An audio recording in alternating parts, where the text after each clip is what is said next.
dari masing-masing kelompok itu bakal dikasih kertas dan kalian mengambil secara acak. Nah, itu nanti untuk pembagian peran masing-masing kelompok. Jadi misal kelompok 1 dapat peran pemerintah, terus kelompok 2 dapat peran orang tuanya. Itu pembagiannya diambil berdasarkan kertas yang kalian ambil nanti. Terus sama nanti dari kita membagikan link Padlet yang nantinya akan digunakan untuk menulis hasil diskusi kalian. Setelah kalian mengambil kertas yang berisi peran masing-masing, itu di dalamnya udah ada studi kasus kayak pertanyaan yang harus kalian diskusiin bareng teman-teman. Itu nanti selama 15 menit. Nah, selama 15 menit ini nanti kalian sudah harus mengupload hasil diskusi di Padlet yang sudah dibagikan oleh kami. Nah, setelah menyusun hasil diskusi di Padlet, nanti kelompok yang tercepat mengumpulkan hasil diskusi bakal dikasih kesempatan untuk memilih pertanyaan yang pertama kali. Terus setelah memilih pertanyaan, kelompok diizinkan untuk berdiskusi selama 2 menit dan menjawab pertanyaan itu selama 2 menit. Jadi ini tolong duduknya berdasarkan kelompok masing-masing. Di bawah boleh? Di bawah ada kita perhatiannya. Jadi nanti kita juga ada peraturan di mana kalian diskusi itu hanya boleh 1 HP aja untuk mengupload hasil diskusi kalian. Jadi HP yang lain di sini.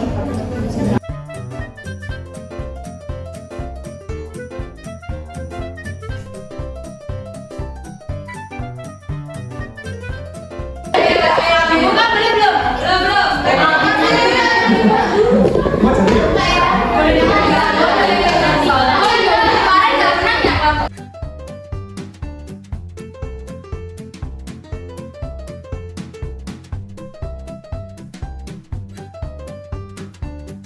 Nah, boleh dibuka dan silakan kalian diskusi selama 15 menit. Diskusi kalian di Padlet nanti kelihatan yang pertama tulis siapa.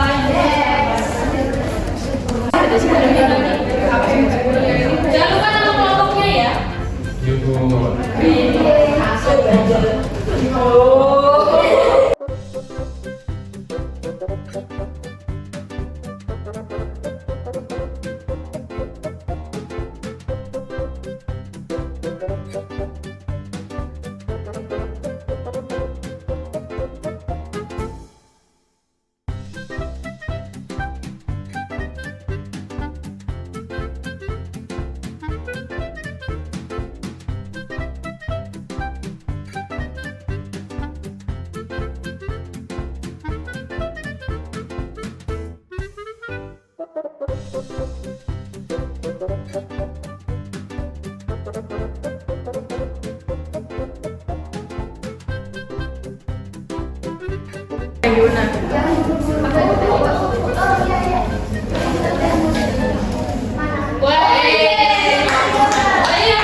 Oke, disusul oleh kelompok 6.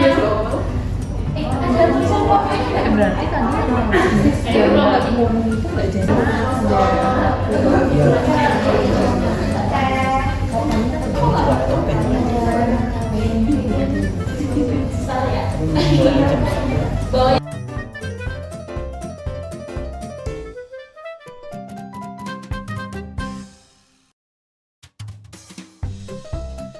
Oke, karena masih ada sisa waktu 5 menit, kalian coba pahami dari masing-masing perspektif hasil diskusinya selama 5 menit dulu.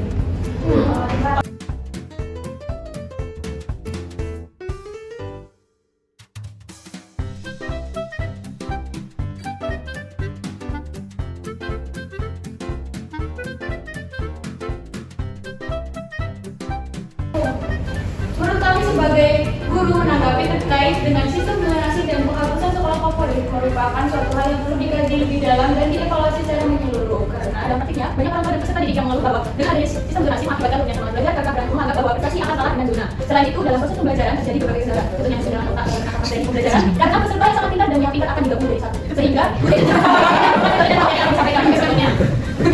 Oke, selanjutnya kan tadi yang pertama menjawab kan kelompok 3. Nah, kelompok 3 mendapatkan hak istimewa yaitu bermain di tantangan selada istimewa. Nah, ini dia flip card.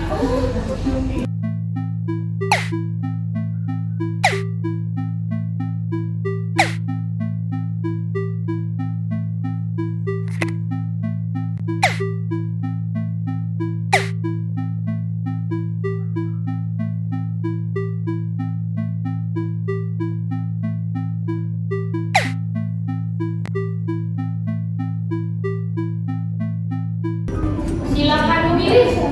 Oh, pilih salah satu. Yes. Pilih satu kartu. 1, 1, 2, 3, 4. Tiga.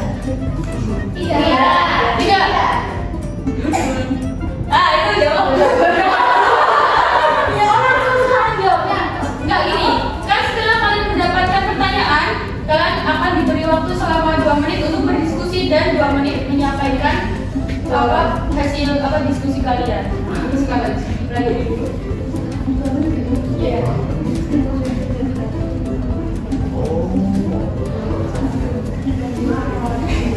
Boleh sambil dibuka pada hasil diskusi tadi.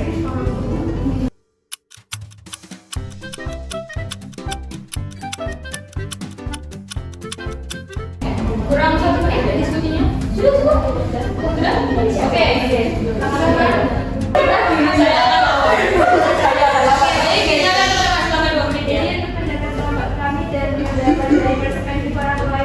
Ada sedikit bertentangan ya perspektifnya, karena di sini tujuan dari pemerintah kan untuk memeratakan semua pendidikan. Jadi tidak akan ada lagi sekolah yang ini favorit, yang itu nggak favorit, jangan masuk situ. Tapi dari orang tua sendiri kan tadi beranggapan tidak semua sekolah itu memiliki kualitas pendidikan yang sama. Dan tujuan pemerintah pada akhirnya itu ingin semuanya itu menjadi sama. Jadi mengusahakan supaya tidak menjadi Indonesia itu memiliki kualitas yang sama. Apakah ini tadi bilang apa?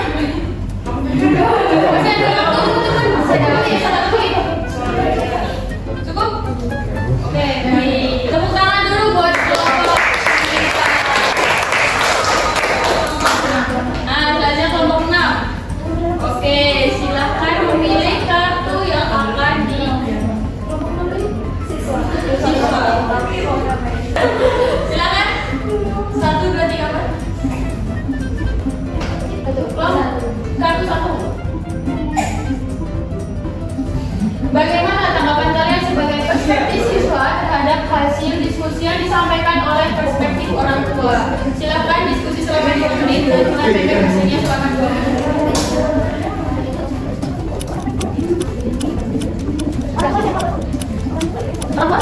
Ya, saya.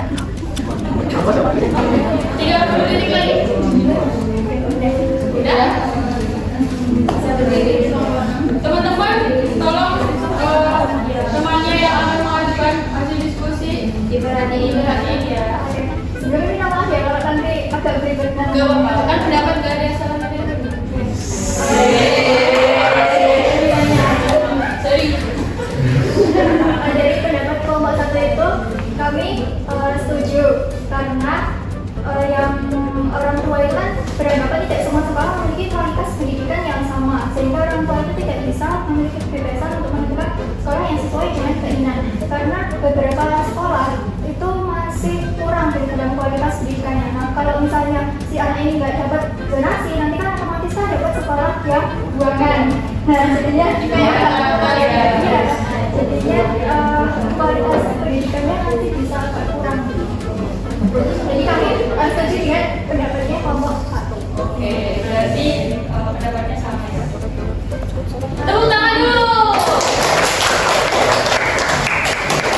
Oke, lanjut ke kelompok berikutnya. Kelompok 1. Yes. Lanjutkan lagi. 2.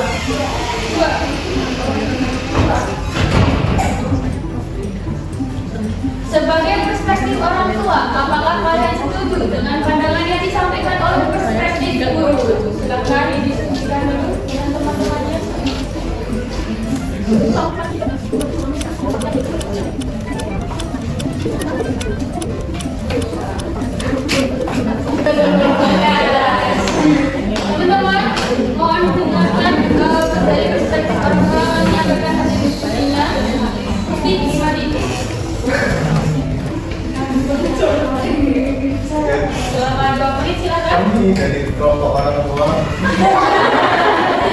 Oke, Pak.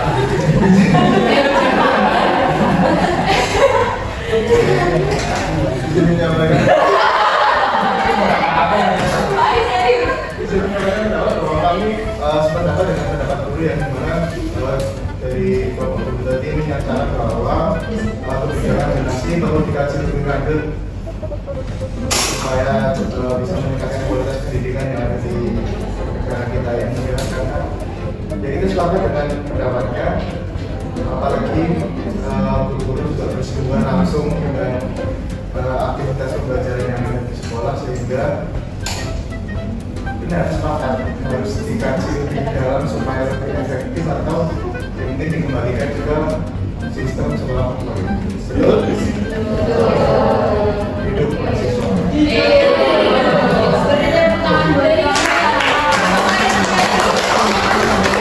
Sudah cukup? Oke. Selanjutnya kelompok guru. Wah, workshop dulu musik. Musik ya. Kanan. Dipilih. Tadi udah ada pilihan belum? Belum.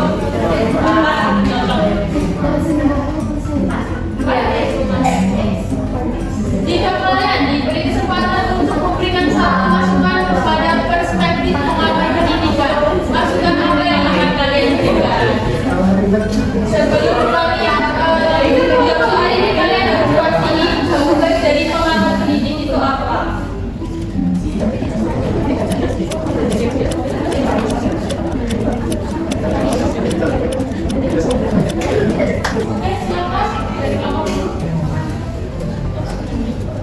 Nanti dari teman-teman boleh juga itu selama 2 menit tidak apa-apa. Soalnya Gimana? jadi soalnya sebenarnya kami setuju, cuma untuk masukan yang ingin kami sampaikan kepada perspektif pengamat pendidikan itu adalah betul-betul mengkaji terkait dengan kebijakannya ya, karena dalam penyelenggaraan itu masih ada yang penyelewengan yang apa namanya datanya di apa namanya dan sebagainya. Nah itu kan sampai sekarang belum ada kayak penjelasan ya, dia mau apakah ada sanksinya seperti apa kan belum jelas. Nah mungkin itu bisa menjadi masukan yang perlu di highlight seperti itu, sanksi-sanksinya. Terima kasih. Thank you. Dari teman-teman, apakah ada yang menambahkan? Sudah cukup. Oke, beri tepuk tangan dulu.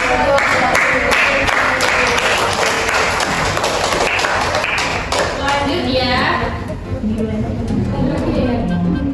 Yang terakhir yaitu dari pengamat pendidikan musik.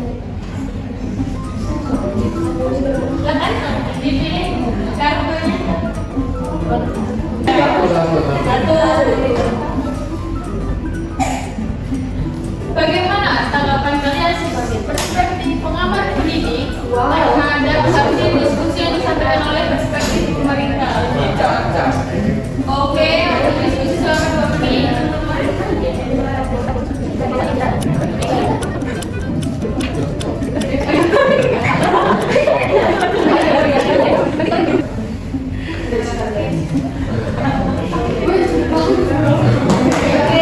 Dari perspektif pengamat pendidikan menanggapi dari perspektif pemerintah, kelompok berapa ya? Kelompok 3. Oh ya.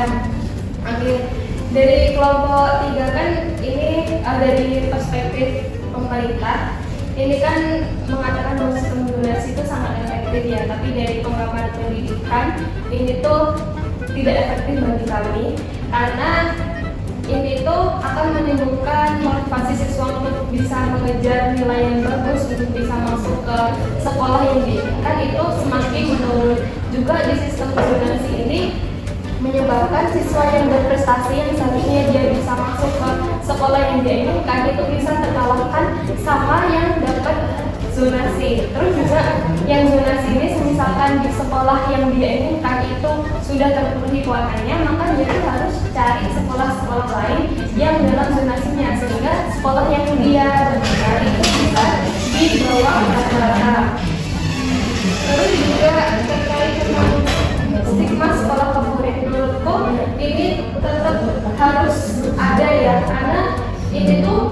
bisa meningkatkan motivasi dari siswa-siswa untuk bisa bagaimana dia itu masuk ke sekolah favorit, sehingga dia itu akan lebih semangat untuk mengejar nilai biar masuk ke sekolah itu. Terus juga tadi sama yang disampaikan masukan dari kelompok guru tadi, benar, kebijakan dari sistem zonasi ini masih belum jelas, dan juga untuk aturannya, untuk sanksi dari penyelewengan yang terjadi itu masih belum jelas. Jadi masih banyak hal-hal negatif yang bisa dilakukan siswa itu agar dia bisa masuk ke sekolah dengan jalur zonasi. Silakan jadi kita masih ada 15 detik. Di sekolah ini ada pembagian persenan itu antara durasi sama yang presentasi.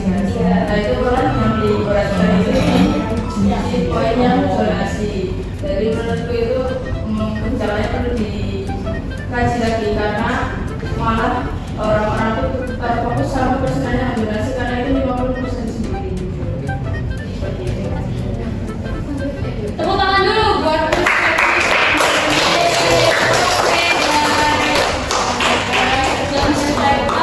metode people career learning ini. Nah, sebenarnya tadi kan aku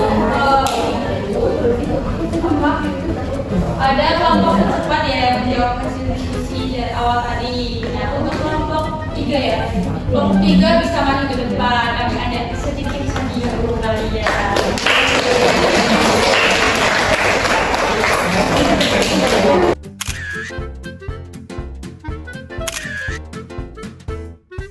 Jadi setelah kita melaksanakan metode people career learning ini, berarti kita tadi sudah dilihat ya dari teman-teman sudah menjawab beberapa pertanyaan dan mengambil hasil diskusinya, serta mempelajari topik dari sudut pandang yang berbeda-beda. Jadi sepertinya tujuan pembelajarannya sudah tercapai, yaitu belajar melalui perspektif yang berbeda-beda. Terima kasih. Terima kasih atas partisipasi dan antusiasnya. Semoga apa yang kami sampaikan hari ini berguna dan bermanfaat bagi kita semua.